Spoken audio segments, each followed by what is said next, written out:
Assalamualaikum warahmatullahi wabarakatuh. Di sini saya Badriatus Solihah akan menjelaskan mengenai materi tentang Islam memerangi kekerasan. Yang pertama yaitu mengenai stigma buruk masyarakat. Seperti yang kita tahu bahwa masih banyak masyarakat yang menganggap bahwa Islam merupakan agama perang ataupun agama keras, dan hal ini disebabkan oleh beberapa faktor. Yang pertama yaitu mengenai kesalahpahaman dan ketidaktahuan. Banyak orang yang memiliki pengetahuan yang terbatas tentang Islam dan hanya mengetahui sedikit atau menerima informasi yang tidak lengkap.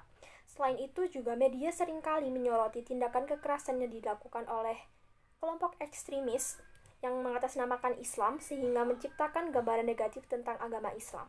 Lalu yang selanjutnya mengenai perbuatan kelompok ekstremis.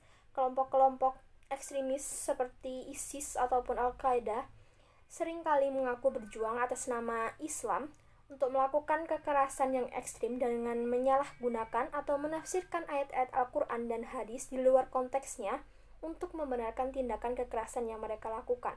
Lalu yang ketiga mengenai konteks politik dan geopolitik.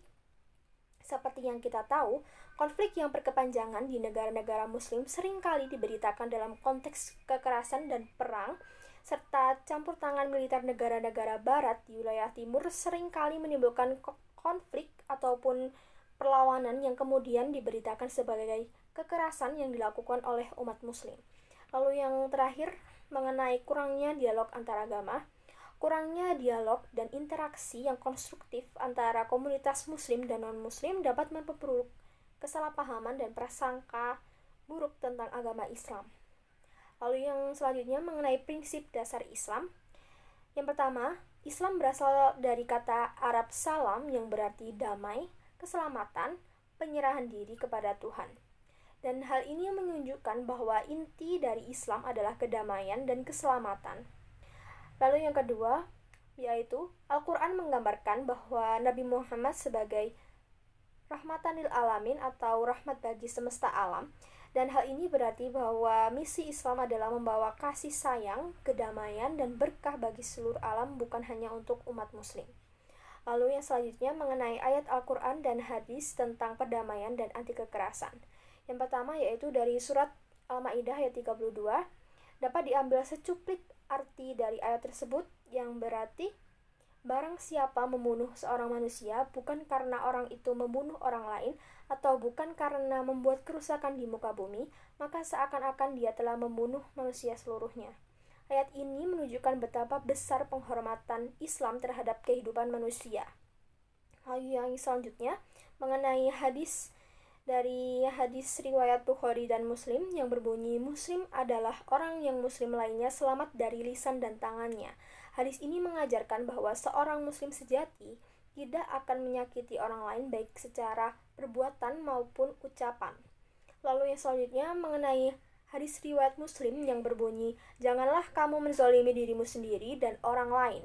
Hadis ini mengutuk segala bentuk penzoliman dan kekerasan baik terhadap diri sendiri maupun dengan orang lain. Lalu yang selanjutnya mengenai tantangan radikalisme di era modern. Yang pertama, banyak sekali kelompok ekstremis yang mengatasnamakan Islam untuk pembenaran tindakan kekerasan yang mereka lakukan.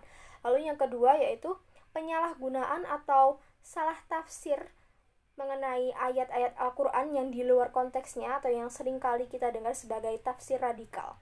Lalu yang terakhir mengenai pengaruh media sosial dan teknologi. Lalu selanjutnya, upaya untuk menghadapi tantangan radikalisme yaitu dapat dilakukan dengan yang pertama, pendidikan moderat. Pendidikan agama yang komprehensif dan inklusif dapat menangkal penafsiran agama yang sempit dan menghasut kekerasan. Lalu yang kedua, dibutuhkan peran tokoh agama untuk memberikan pemahaman Islam yang damai dan toleran. Lalu yang ketiga, untuk meningkatkan dialog dan kerjasama antar agama untuk mempromosikan toleransi dan saling pengertian sehingga tidak memicu adanya stigma buruk tentang agama Islam.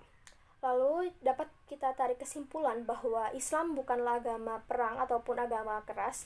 Islam adalah agama yang secara jelas mengajarkan perdamaian, kasih sayang, dan toleransi. Ajaran Islam yang sebenarnya menentang segala bentuk kekerasan dan radikalisme dan selalu mengedepankan nilai-nilai kemanusiaan yang luhur. Sekian dari saya. Wassalamualaikum warahmatullahi wabarakatuh.